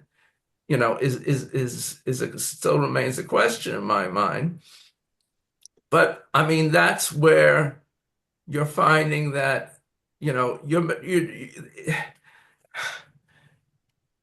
Starship is the elevator that's taking you to the factory or building the factory on the, so it's the transportation system to the city you're building, or the whatever you're doing. It once it becomes a service job, it's yeah, you're just you're spending relatively less on it than on the primary thing that's supposed to make your profit. You're saying that you're willing to try a lot more to make it work because it's sort of like, baseline stuff, and the point of Starship is not whether this design is perfect. Today's it's an evolutionary project. I mean, there's this Musk talks about version 4 and then later version 4 engines and so on and so forth, so on. So it's an evolution. And if you're willing to go with the evolution of a market to pull your capabilities along, then you're going to get much more capability much faster. Because That's a good way of putting it. It's an evolution in the sense like very gradually evolving what the chemical rocket is, but it's not a revolution. It's not transforming the approach we take to get to space. Yes, it is. And the question is no, it's not not. whether No, it's not at all. It's still chemical rockets. It's still basically it's a new version of the space shuttle. At the end of the day, it's an orbiter that goes up and then comes back down and has to get refueled and goes back up and comes down. right. It's But not who as good says as that- the space shuttle in a lot of ways. Like it's using But worse but fuel, the it's using point worse is that- materials. Full reusability is not a revolution. Yeah, Yeah, exactly. It is. it's the space shuttle already has very close to achieve full reusability. No, They it did didn't. they were it's smart nothing because they like dropped it. the tank, but that was Drop like it fully and- reusing the and orbiter. rebuild the Refurbishability. yeah. So here, let me step in because this is the problem I have. I'm in terms of running the radio show. Let's deal with facts on the ground. Facts are that our program of record, if I can use that language, is Artemis and Starship and either a Blue or a Starship lander. And this is the program. There is no alternative program. Phil, there is no Phil Swan design program. AJ, there is no Falcon Heavy program. So for you two guys, and I'm singling you out because you are critical of the program more than others. And by the way, I'm also critical, and we're not going to make any timelines, and Trump is going to be totally pissed off that it didn't happen while he was president. And so screw him. But they chose a program and a methodology that had no friggin' chance of success in a forced political timeline of 2028. That's what I think, and I've never seen anything from anybody to persuade me otherwise. But I want to know specifically, Bill and AJ, are you guys going to sit here all the way to Artemis 3, Artemis 4, Artemis 5, whenever it happens, being critical and the program sucks and we need another program, which is never going to happen? Or what are you going to do between now and whenever we get to the moon, assuming we get to the moon maybe by 2030? Are you just going to be finding fault? Or is there a critical but valuable role for you to play? Because lots of people hear you on the space show, and Bill, they're going to hear you at ISDC, AJ. You have a voice that is powerful. So is all it going to be is critical? I know you're not going to get behind and do jumping jacks to support the program of record, but what are your personal options, given you think the program of record sucks? There's not going to be another program of record. So how are you going to handle that going forward? Because you do have an important voice. So Okay, so who wants to yeah, go first? AJ does. yeah, okay, yeah. So I actually am supportive of the program of record of Artemis 3, 4, 5, etc. And as I said before, I think that Blue Origin's 1.5 or something like that is probably what is going to happen first. And Blue Origin's other thing will Starship will probably lag behind. So I'm criticizing Starship only in that sense, not in terms of eventuality and reusability and all that kind of a thing. So as far as the program of record is concerned, I think Artemis 3 is a very good idea of trying to dock in Leo. Whether they'll be able to do that or not with both SpaceX and Blue is something I'm not sure of. I heard that they intend to keep whatever goes up, in other words, Orion, in orbit over a long period of time. I also heard that Isaacman said that it has probably slipped till the the second half of 27. Isaacman later on has said that no, he didn't say that. So I'm not sure what's going to happen a year from now. But as far as the program of record and your point, David, is concerned, I am quite supportive of, and I think it's a very good idea.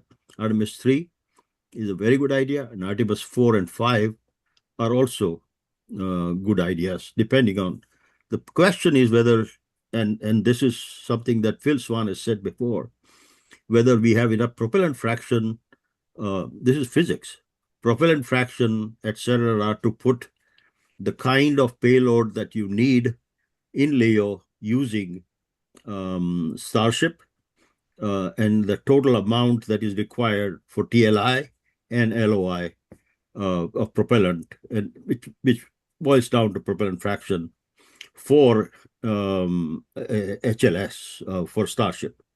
That's a question that is a design question, and I've said that before, that I think that the size of the upper stage or the ship of the Starship entire thing is way too much for Moon, and they should have cut down on that to about 1/3 the size. If they do, they are not going to do that. That's not going to happen. But if they did, that would have helped on the fineness ratio problem and also a number of refuelings required in Leo. So, and AJ, I agree with you. If timelines are important, I think that your idea with Falcon Heavy makes enormous sense, but they're not willing to consider it so far. So that's not an option on the table. But 100% agree with you. I think that you have convinced me and made your case, and it should have been listened to.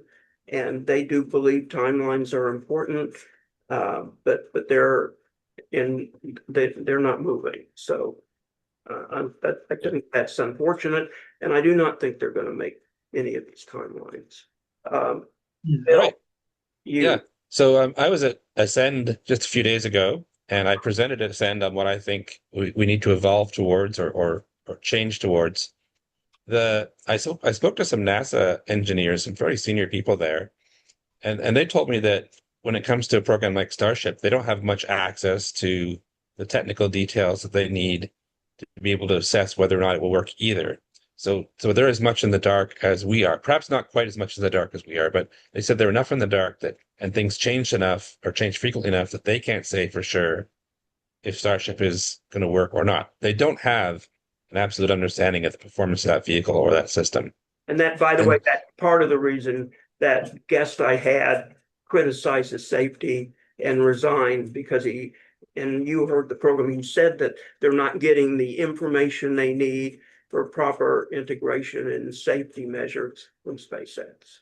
Right. And so this is fundamentally what I'm fighting against is I believe that you need to have a core team of engineers that has access to all the information that is focused on safety, like their butts are on the line if the system isn't safe. But while maintaining safety, they have to achieve the goals. And the goals are, yes, get to the moon fast, so we beat the Chinese, but also get to the moon in a sustainable way. Yeah. And this is not the kind of stuff you decide by business type decisions or politics, No. like my Yes. voters are going to vote for me if I align with them type decision making. This is engineering decisions. Yeah. And these engineering But the decisions question is, drive you towards a better architectures. So Yeah. you To me, have a the choice. argument is you don't like the fact that SpaceX has a team doing that. You want it to be your team to doing it. That's how it looks to me. that's right. That SpaceX I'm is afraid to organized say that. very aggressively to do this within its own operation for profit. for people. I'm sorry to say, but You don't like their team. I'm sorry. SpaceX being able to do things faster than NASA can evaluate it is a feature, not a bug. Yeah. Okay, so we each like our different teams, I guess. I mean, I have no problem with everybody liking I have no problem with you guys liking SpaceX as a team and thinking they're a fantastic team, and I agree they are a good team. I feel like the team that's making the Artemis decisions isn't really in control from an architectural perspective. They're being led around by promises from SpaceX that they can't validate. Right, but well, again, it depends upon which side you're looking at, which side of the argument you're looking at.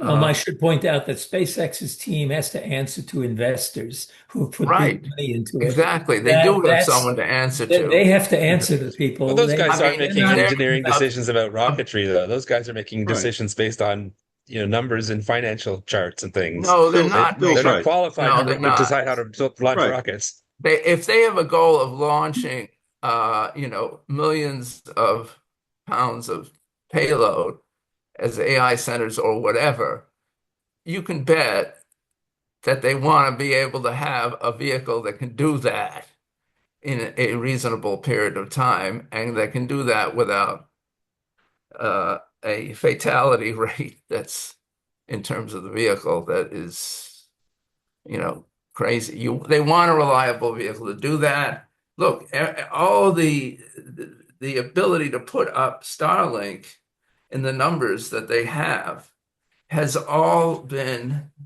because of reusing the first stage.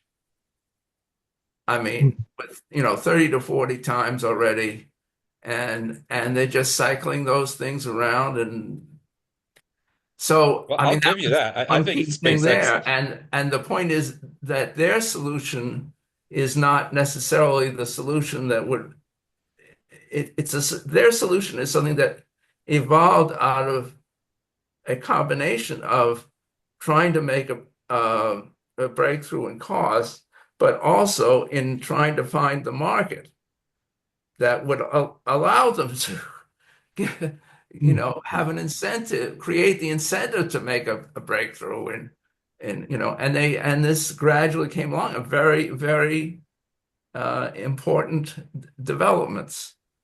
So, Marshall, go ahead, and because you've had your I was going to point out that we have a hard time looking into the future, and everybody sees different variables, and what it basically boils down to is the future is a horse race, and Blue Origin might win, NASA and politicians might win, SpaceX might win, they might all win. So big part of the enjoyment is being a part of the game and talking about it. So, hey, you guys are great. Phil, I just ask AI, how much insight does NASA have with StarShip? I mean, this is after what you said. And it says it has embedded engineering teams. NASA Safety and Mission Assurance branch works directly with SpaceX at Starbase and Hawthorne. They have full visibility into hazard analysis, software independent verification, probability risk assessments. The propellant and cryogenic insight, because of NASA's needs, they are deeply integrated into SpaceX cryogenic fluid management testing and monitor fuel boil-off rates in orbit. Physical hardware testing, NASA astronauts are involved with that. So they don't they're not running the show, so I don't think they have complete insight, but I think they have quite a bit of insight. That's what it seems to be saying. Guys, I'm Yeah, well, yeah. go ahead, Phil. Dave. Real quick. I'm I was just just going to say, when I talked to these guys, I was specifically asking them if they had enough information to assess the performance of Starship, like how much mass it can get into orbit, how much of that mass would be payload, and they told me they didn't have enough information to figure that out. Did you ask them if that was their job? Yeah, they didn't say it was their job specifically. They kind of implied that their department didn't have that information.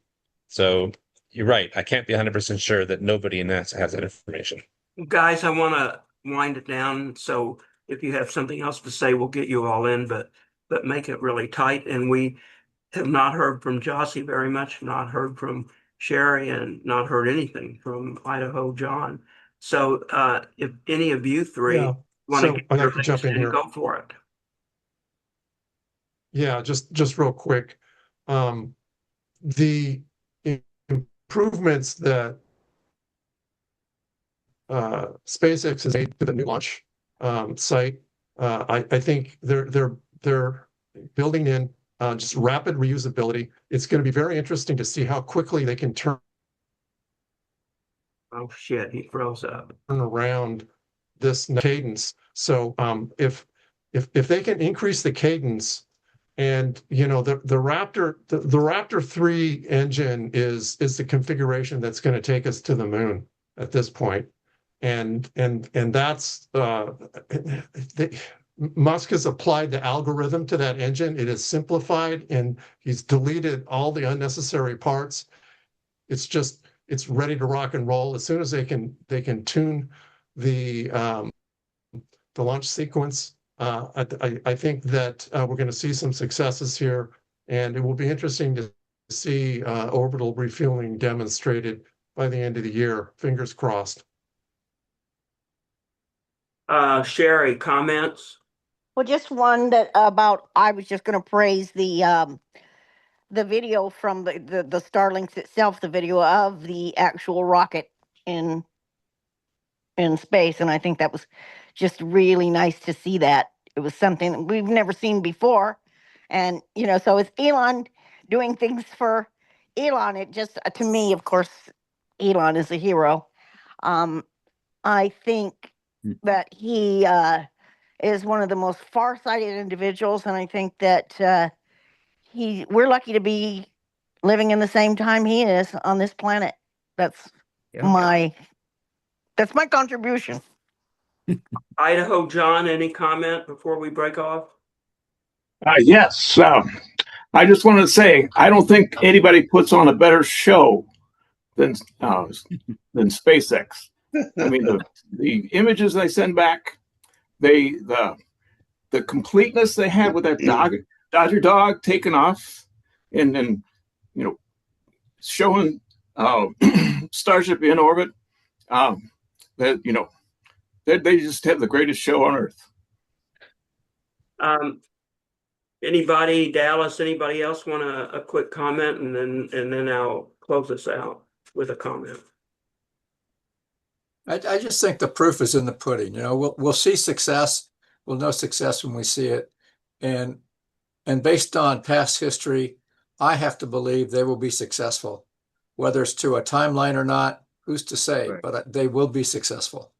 Yes. And Blue Origin will be there too.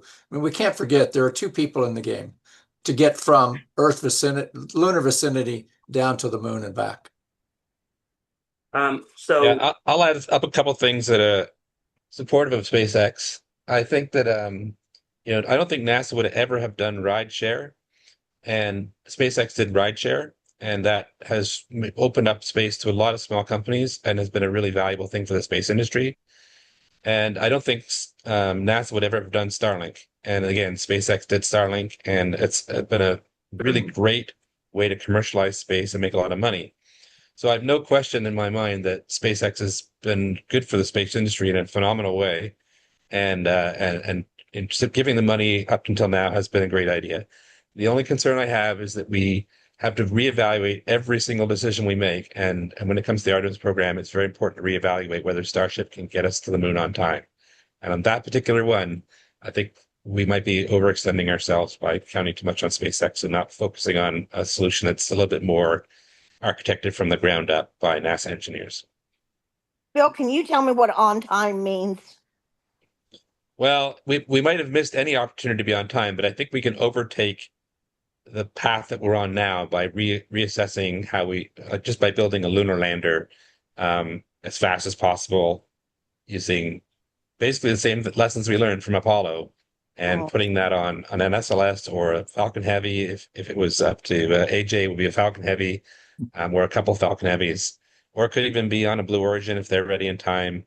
But we just focus on something smaller, like Dynetics had a proposal like that. It was a bit too expensive, but they had a smaller lander that made sense, and so did Blue Origin at one time. Any of those alternatives, I think, would be better than counting on the idea of a fully reusable rocket to mature in time for this project to succeed.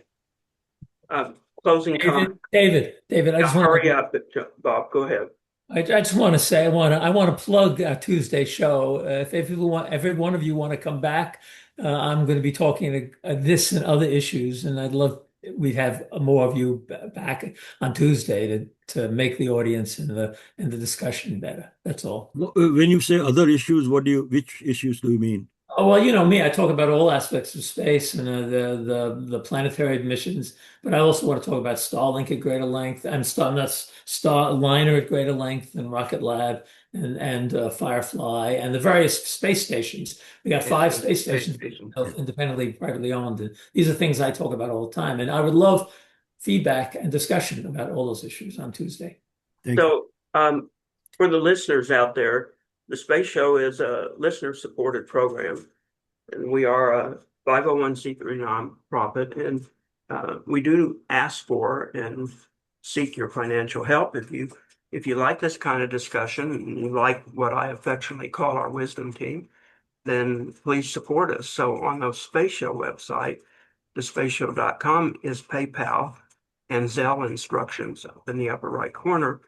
And if you're using Substack, they have their own donation and contribution system, or you can just cross over and use the Space Show site and donate directly. And we do need your help. So Phil is a great sponsor with the Atlantis project. AJ with his Astrox hyper vehicle manufacturing company, Astrox. Everyone else here is a fabulous supporter and donor if they're not sponsored. John sponsors us with probably the best, if not the only really, really good space settlement blog called Space Settlement Progress Blog. So we look forward to your support, and if you like us, do support us. And then I want to say one more thing, and I guess it won't be one more thing because I'll give AJ a chance to talk. Everyone, this is Memorial Day and Memorial Day weekend, and we live in really turbulent, shitty time, and it's really heavily partisan divided. Our group is probably partisan here, but on the Space Show, we don't care about politics. And I think that these are worse times than during Vietnam. I was in the Navy, and we lost 50 or 60,000 of our best, and they were pretty bad times back then. But take a minute, 30 seconds, whatever, during this weekend, and just give thanks to the fallen guys and gals that are in our national and local cemeteries, or maybe never came home because we never found them, or are walking wounded, physically wounded, mentally wounded. Probably many living on the streets are fucked up, excuse me for the language, from being in war and drugs that were available overseas and all sorts of things, and we don't take good care of them. And for the veterans that came back and are fine and are living productive and other lives. If it wasn't for the history of all these people, we wouldn't have a space show. We would not be having the convenience to talk about space. We would not be talking about and arguing about rockets and going to the moon. These would not be our decisions. These would not be our interests. God knows what we would be like. So we owe all of this to those that came before us. we're definitely on their shoulders and on their grave sites. So think about it.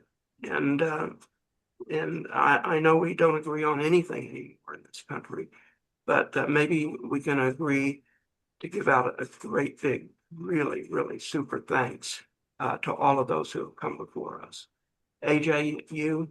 Yeah, I just wanted to say that, like Bob said, I'm going to be on the show Unknown Quantity on Thursday this week, talking about molten salt reactors and molten salt reactors for data centers, basically. And I am going to make a case for that. So if you, I know that Doug joins it, a lot of times, and so does Dallas. So just wanted to, say that. That's all. Okay. Everybody have a great rest of the Memorial Day holiday weekend. Do give thanks to those that came before us. And I hope I see all of you on the returning show Tuesday with Bob Zimmerman as our guest. Thank you very much. And Thanks, David. Thanks, everybody. Good show. weekend. Bye. Bye, everyone. Hi, everyone. Thank you.